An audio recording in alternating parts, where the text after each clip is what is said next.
كنتم خير أمة أخرجت للناس تأمرون بالمعروف وتنهون عن المنكر وتؤمنون بالله.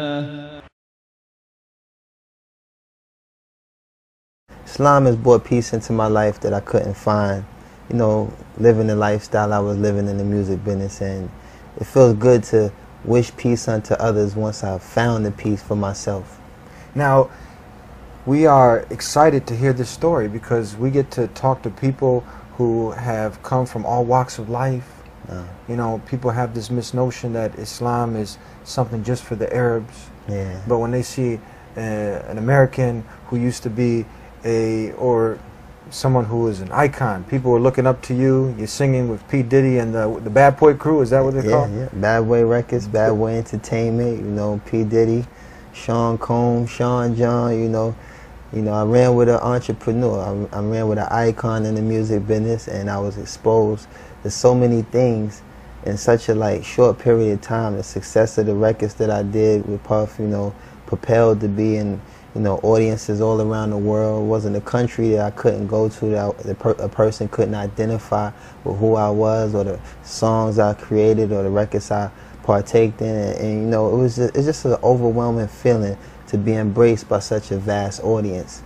But to become a Muslim, Allah subhanahu wa ta'ala has definitely replaced that audience, with a whole different light. It's a whole different thing, and the transition has been so beautiful. Allah's most kind. The brothers and sisters that I used to, run with in the music business have embraced my conversion to Islam. My family has, embraced my conversion to Islam, and it's just been smooth sailing, man. Allah's most kind, because it's something that I really needed, and I think a lot of entertainers in that business are searching for the same peace. May Allah guide them all.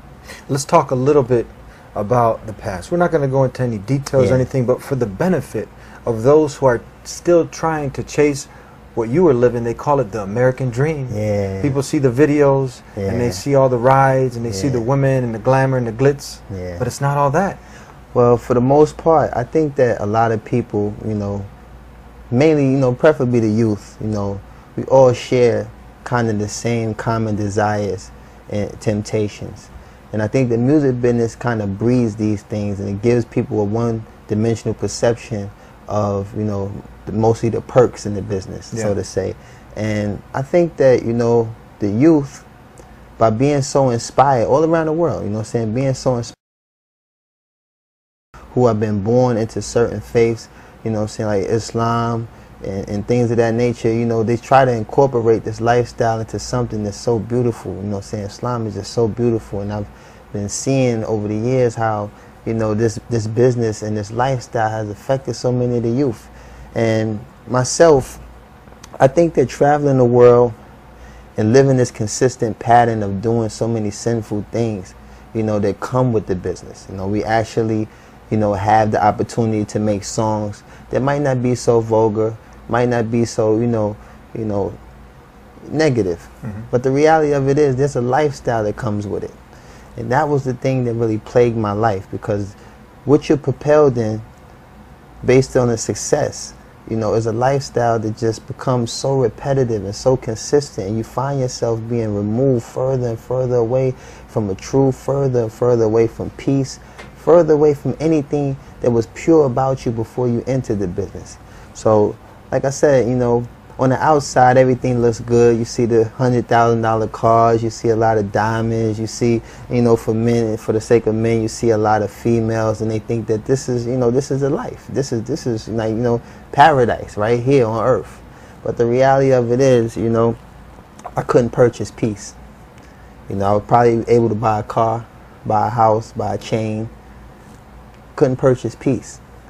And the reality of it is, while I'm sitting here constantly paying for the disease, the cure was free.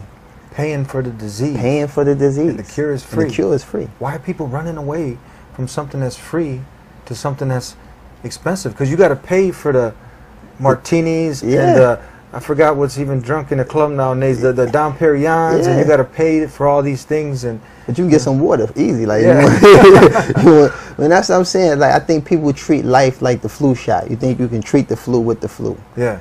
It's not like that, you know what I'm saying? And what happened was, you know, Allah's guidance is just amazing, because I think sincerely in my heart, Allah heard me and heard the oppression that's hidden, you know what I'm saying, from a lot of us entertainers. You know, we try to forge this image and we try to forge this character that's, you know what I'm saying, like, suitable for the fan. The fan admires this character, they're drawn to this character, but the reality of it is we face tragedies no different from normal people. But the reality of it is we try to go past that and continue to feed the fan, you know, this impression that they desire and that they gravitate to. الله يبسط الرزق لمن يشاء ويقدر وفرحوا بالحياة الدنيا وما الحياة الدنيا في الآخرة إلا متاع ويقول الذين كفروا لولا أنزل عليه آية من ربه قل إن الله يضل من يشاء ويهدي إليه من أناب الذين آمنوا وتطمئن قلوبهم بذكر الله ألا بذكر الله تطمئن القلوب